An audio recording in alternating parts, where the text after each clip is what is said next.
ریان او عایشه دواړه خور ورور وي او په یو کلي کې خپلې کونډې مور سره اوسېدل.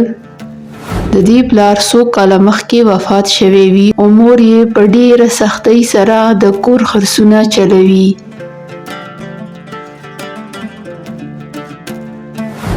یوه ورځ کله چې ریان او عایشه د خپل کور سره نږدې د یو زاړه کتابونو مخې ته تېرېدل، ریان یو زوړ کتاب ته پام شو. عایشه دا وګوره، دا څنګه کتاب دی؟ دا کتاب خو ډېر زوړ ښکاري. پورته یې کړه او وګوره چې ورکې څه دي. ریان کتاب پورته کړل او کله یې چې کلاو کړل نو ناڅاپه یوه ځلېدونکې رڼا راووتله او دواړه یې خپل منځ کې راښکلو. کله چې رڼا ختمه شوه، ریان او عایشه ځانونه په یو جادویي نړۍ کې وموندل چېرته چې هر څه ډېر عجیبه و. اسمان د نیله په ځای سورو او په ونو کې پاڼو په ځای د بېلابېلو رنګونو لایټونه ځلېدلو. عایشه وایي دا خو یوه جادویي دنیا دی، موږ څنګه دلته راغلو؟ او عایشه دا ځای خو ډېر عجیبه دی. هغې دواړه اخوا دېخوا ګوري.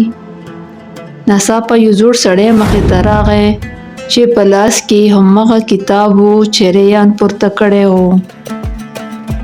زوړ سړی وایي تاسو جادویي کتاب خلاص کړی دی، اوس تاسو د دې نړۍ په راز پوه شو، خو کور ته واپس تګ دپاره به تاسو دلته کې 3 سختو ازمایښتونو سره مخ شئ. ریان وایي 3 ازموینې؟ خو موږ خو صرف کتاب لیدلی و. زوړ سړی وایي اوس به تاسو د ازمایښتې پوره کړئ، کنه تل دپاره به په همدې دنیا کې پاتې شئ.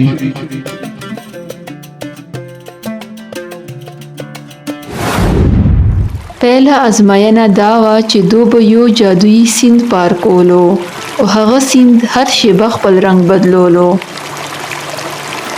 عایشه وایي دا سیند جادویي ده، نو د دې دپاره به جادویي طریقه وي. ریان موږ به خپل عقل نه کار اخلو، دا اوبه رنګ بدلوي او په دې رنګ بدلولو کې موږ ته یوه اشاره دی او هغه د سم وخت کې صحیح کار کول.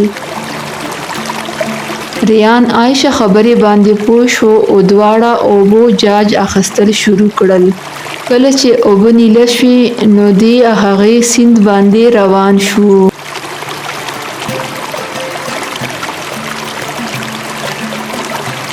او په ډېر اسانۍ باندې بلې غاړې ته ورسېدل.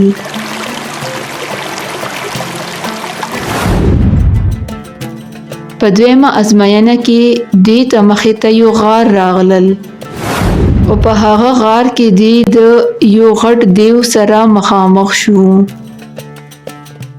دیو ډېر په غوسه و.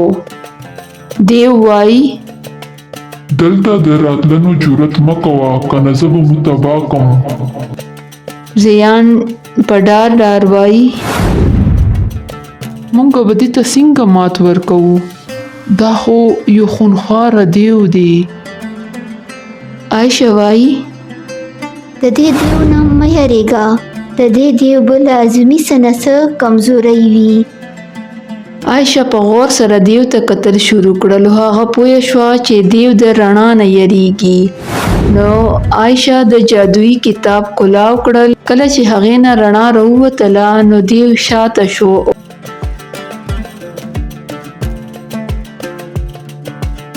او د غار لاره خلاصه شوه او د هغې د پسادې یو ونې سره مخامخ شو چې هغې خبرې کولې. نو هغه ونه وایي چې تاسو ماته یو سوال جواب راکړئ، که تاسو ماته دې سوال جواب راکړل نو تاسو واپس خپل کور ته تللی شئ. ریان ورته وایي تاسو سوال دی ته سوال وکمونه. ونه وایي هغه کوم سیز دی چې د ټولو سیزونو نه قیمتي دی خو ښکاره نه وي. ریان او عایشه په سوچ کې وي دا څه کیدی شي. عایشه په خندا شي او وایي دا مینه د ریان زمونږ مور تل وایي چې مینه تر ټولو قیمتي ده خو ښکاره نه ده. ونه وایي تاسو سوال بالکل صحیح جواب دی. او په دا کې هغه کتاب بیا ځلېدل شروع شي. رڼا بیا د خپل منځ ته راکږي او خپل کور ته ولیږي.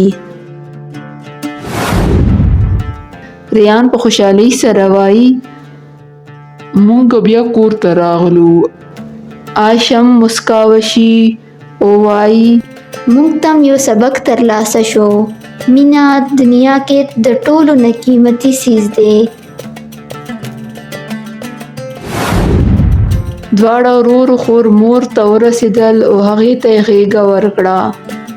او له دې ورځې وروسته یې دا زده کړل چې په ژوند کې د مینې نه زیات قیمتي هیڅ هم نشته دي.